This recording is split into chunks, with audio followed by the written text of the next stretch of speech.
Guys, it's Oaks. Welcome to the channel and thank you for watching. Are you still buzzing after the win over Newcastle United? Because apparently we are not allowed to celebrate because it was on penalties and because we suffered and because we spent 1 billion and we have to be perfect immediately and all the blah blah blah. But listen, man, I'm gonna take it as it is. And don't forget to like, subscribe, share, comment down below, and let's go. Anyways, my people, in this video, I'm gonna be brutally honest. I'm gonna see both sides of the coin. I'm not gonna just get on certain people because of the narrative, but I will show you both sides.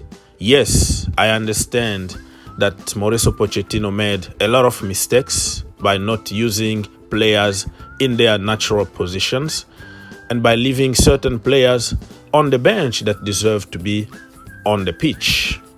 That is one side of the story. It's boring. We are dominating games. We are doing everything right and we don't score goals. Some people say that we don't provide enough in the final third because we don't have natural wingers that will provide crosses. Look at Disasi. The crosses are awful. Levi Cowell, that is not his job. He's learning. The crosses are awful, and I completely understand that. The other side of the coin where people don't want to look is that regardless of how awful we are in the final third, we still create tons of chances. If you have Haaland, you have Victor Osimhen, Victor Boniface, or any decent Sunday league striker, they're going to score a lot of goals.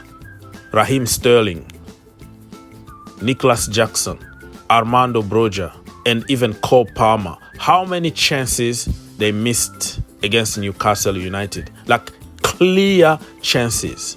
Decision making have nothing to do with the system because you put the ball through one time and you put your colleague one-on-one with the goalkeeper and no offside or anything. We always wait and wait until the opposition defense get back in shape. So when I see the amount of chances we are creating, I'm saying myself, even if we create 100 clear chances every single game, we might miss all of them. So it's about quality. And even Pochettino himself is encouraged by that. He's saying to himself, listen, we are creating, we're just not scoring. So if you combine both sides of the coin, you can tell the truth instead of having a mindset about Pochettino this, Pochettino that, but just look at the quality that we have. Because if you have a decent striker, all this narrative was never going to exist because you score one goal and the completion of the entire game is different. We are not out of the wood yet because we won on penalties, but this win is gonna solidate the team. This win is gonna take us to the next level. It's gonna make players believe that yes, we can do it even in added time. Even on penalties, we can do it. So mentally, you have no idea what this kind of game can create to the player's mind. Yes, I'm shameless. I'm going to celebrate as much as I can. The players are celebrating it because anybody that played football understand how important this win is as a group, as a team. There's nothing to do with bloody beating Newcastle United, who 2 years ago were, bottom of the table and fighting for relegation. But mentally, my friend, we are giant right now. How many finals we lost on penalties? And it hurt. Call it bloody penalty. Criticize it, whatever it is. But that's how you can move to the next level with a young team like this. Watch the video until the end to understand my real feelings. I recorded one part of the video during the game and another part of the video after the game to give you my real feeling in that particular moment. Let's go. Let's start by talking about the first half. Mauricio Pochettino went with his strong team, on paper of course, because what kind of a strong team that is so inconsistent? They are not winning anything. This is exactly what I said was going to happen. I gave my lineup and I also gave what I thought Pochettino was going to do, and he did exactly how I predicted. So for the first time ever, I predicted correctly the starting 11 from Pochettino. Take a look.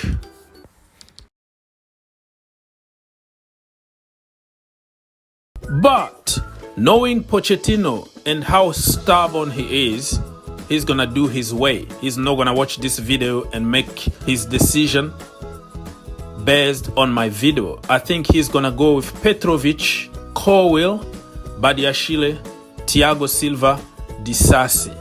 In the midfield, he's gonna go with Moises Caicedo, Conor Gallagher, and Enzo Fernandez. In front, he's gonna go with Raheem Sterling, Nicholas Jackson, and Cole Palmer. Look, yeah.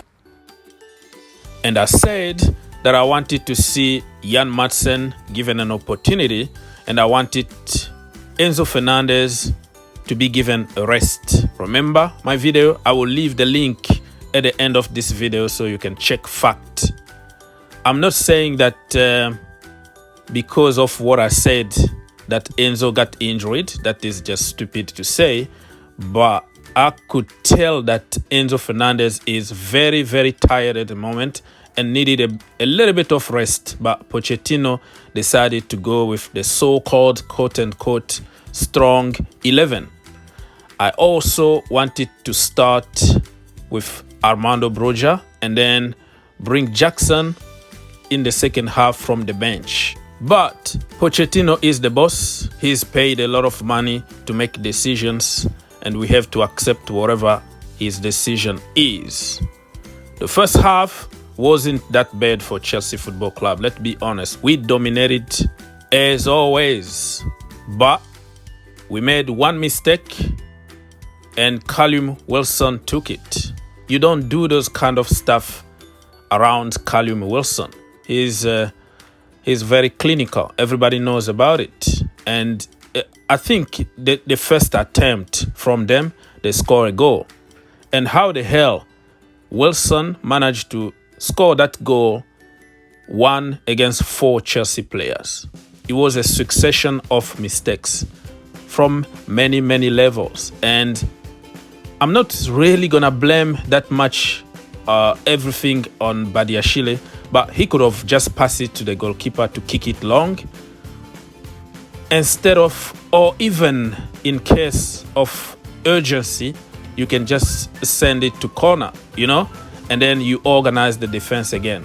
He tried to do a little trick, and then the ball hit his right leg and then went straight to Callum Wilson, who said, "Thank you so much, and I will score." So we gifted them a goal, but we can't score ourselves. How many chances Raheem Sterling had?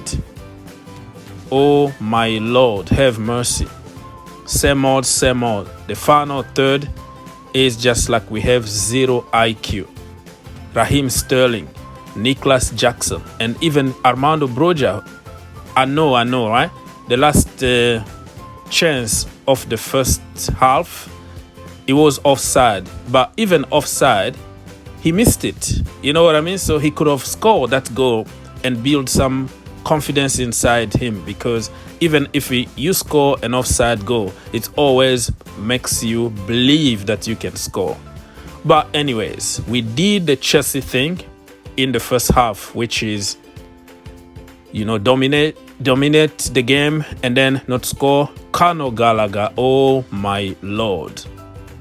If Todd Boehly sells that boy, he must be smoking something in the office.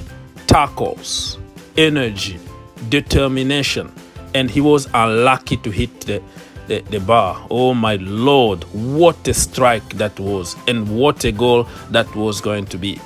Cole Palmer also had a very good first half with just missing goals. Sounds familiar? Yes, because it's a Chelsea thing. I repeat the same thing over and over and over again every single video. Second half, let me talk about all the subs that Pochettino made. Christopher Nkunku came on, Mykhailo Mudryk, and also Jan Madsen. I think we sacrificed the defense a little bit just to try to push, because, man, I don't want to even talk about him because people will say that I have an agenda or anything. Nicholas Jackson, again, did the Nicholas Jackson in the second half. Raheem Sterling did the Raheem Sterling. What he does is just missing opportunities, or not really lucky because his shots are going straight to the goalkeeper or off target or something. But he's going to give you one game of brilliance here and there, and then he's going to be like missing for 3 games or 4 games. But anyways, not really ideal conditions to bring somebody like Christopher Nkunku in, because it's a lot of pressure. You are losing the game already. That's why I wanted him to play the last game against Sheffield United, because it was perfect. We were winning, so he doesn't have enough pressure. But he came on and he did his thing. But I think it was like people expecting him to win or to come up with a moment of magic. But the guy been out for, I don't know, 5-6 months. And Jan Madsen, he doesn't play. You don't give him even 15 minutes, even when we are lacking people from his position. So you are putting him to bail you out. What do you expect from the kid? And then when you think that it's over, Pochettino subs made the difference. Mykhailo Mudryk. Wow. 92 minutes. That is extra time already. My hope was gone. I was preparing a video about Chelsea losing the game, and the guy just bailed us out. So Mykhailo Mudryk, congratulations, my boy, because that was an amazing goal, and that took us to penalties. And remember, I've been telling you that Petrovic is specialist in stopping penalties. I've watched him so many times here in the MLS, and I was sure that he was going to save at least 1 penalty, because he's coming from, 6 months or 4 months without playing football. He was missing a little bit of sharpness, right, and focus. That's why he even conceded 2 penalties. But I was sure until the end that Petrovic was going to do his thing, and he was going to keep that place, that number 1 spot, my friend. When Robert Sanchez comes back, it's not going to be an easy one, because he's going to have serious competitions.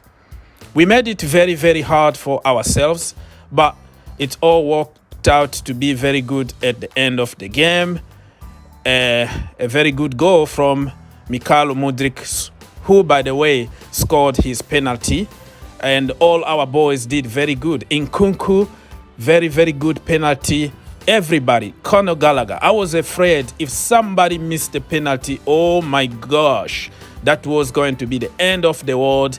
Get him out of the club, blah, blah, blah, blah. But we didn't even have to take penalty number 5, because everything was done on time. So it is what it is. Leave your comment and let's keep the conversation going. Go you Blues.